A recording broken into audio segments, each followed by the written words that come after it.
smuggled na bigas. Ngayon, ito ang mga nahuli ng ating customs. Nakita nila, inimbestigahan nila na mabuti at nakita nila na mayroong ganitong klase. Ang lahat-lahat dito sa nahuli dito ay 42,120 bags. Tama ba yun? Yes, 42,100 bags ng ganito. Kaya sabi namin, may proseso. Ginawa namin ang proseso. Ang proseso na ganito ay sasabihin, doon sa nagpasok, magpaliwanag kayo. Saan galing yan? Saan kayo nagbayad ng taripa? Saan kayo nagbayad ng tax ninyo? Saan kayo lahat ng mga pangangailangan dokumento? Natapos na po ang 15 days, hindi po sila makasagot. Kaya kinuha na ng gobyerno, kinuha na ng customs at ginawang donation sa DSWD at gagawing donation ng DSWD at ng gobyerno sa inyo. Ito po, meron pong, dahil nandito tayo sa NFA, itong napag-usapan na the mayor mentioned na meron tayong ginawang price cap dahil masyadong mabilis ang pagtaas ng presyo ng bigas, sabi namin hindi na kaya ng tao. Kaya pinalitan natin, linagyan natin ng price cap.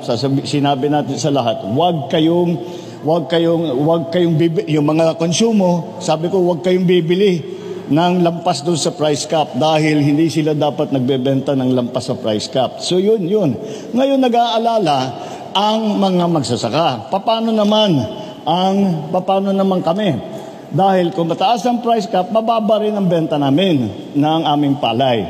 Kaya nagkakaproblema kami dahil ang NFA bumibili lamang, ang authorized lang sila bumili 19 pesos.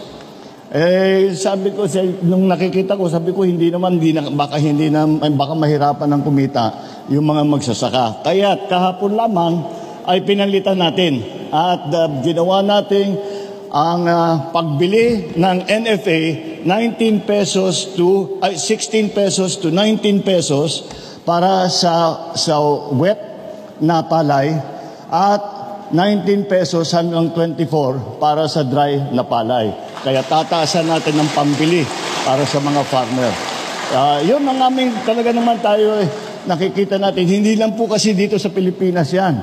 Ang nangyayari, nag-aabang ang mga iba't ibang bansa sa Asia sa darating na El Nino sa susunod na ilang buwan. Kaya nakikita na namin na pagdating ng El Nino, medyo nagtagtuyot, hindi maganda masyado ang magiging ani dahil hindi umuulan ng sapat. Kaya lahat ng mga iba't ibang bansa sa Asia ay tinitiyak na meron silang reserve, meron silang buffer stock.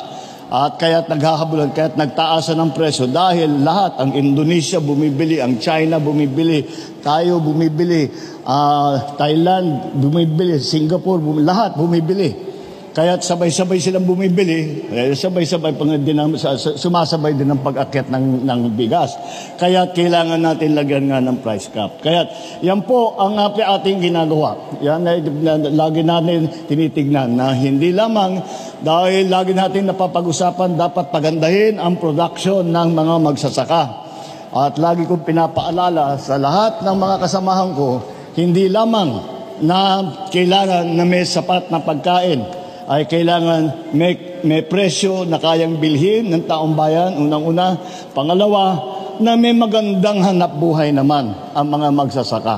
Kaya yan ang tinitiyak natin. At titignan po natin, habang tumatakbo ang panahon, titignan po natin na paano na ang magiging mga pangangailangan ng ating mga kababayan para naman ay hindi natin masasabi na ginutom na ang mga Pilipino dahil hindi sapat ang bigas. Nandito po, nakikita po ninyo.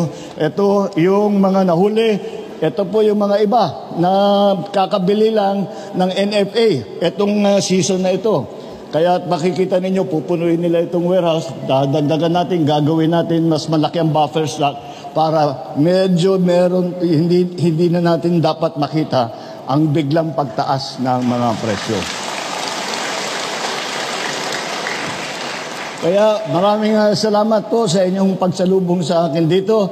Ako'y nag-inspeksyon lamang at makita talaga kung ano ba ang nangyayari, hindi lamang doon sa NCR sa Maynila, kung hindi pati na rito sa kabilang dulo naman ng Pilipinas, dito sa Zamboanga, para naman makita natin na lahat ng ating mga kababayan ay nasusuportahan at kung sino man ang nangangailangan ng tulong ay nabibigyan ng tulong. Ayan po ang inyong pamahalaan, ito yung gobyerno po ninyo.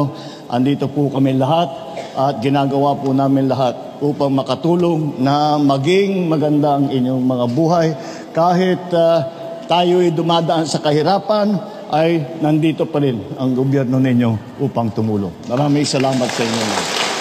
Maraming salamat po, mahal na Pangulo. Sa pagkakataong ito, inaanyayahan po namin ang ating Pangulo para sa isang group picture kasama ang ating mga beneficiaries.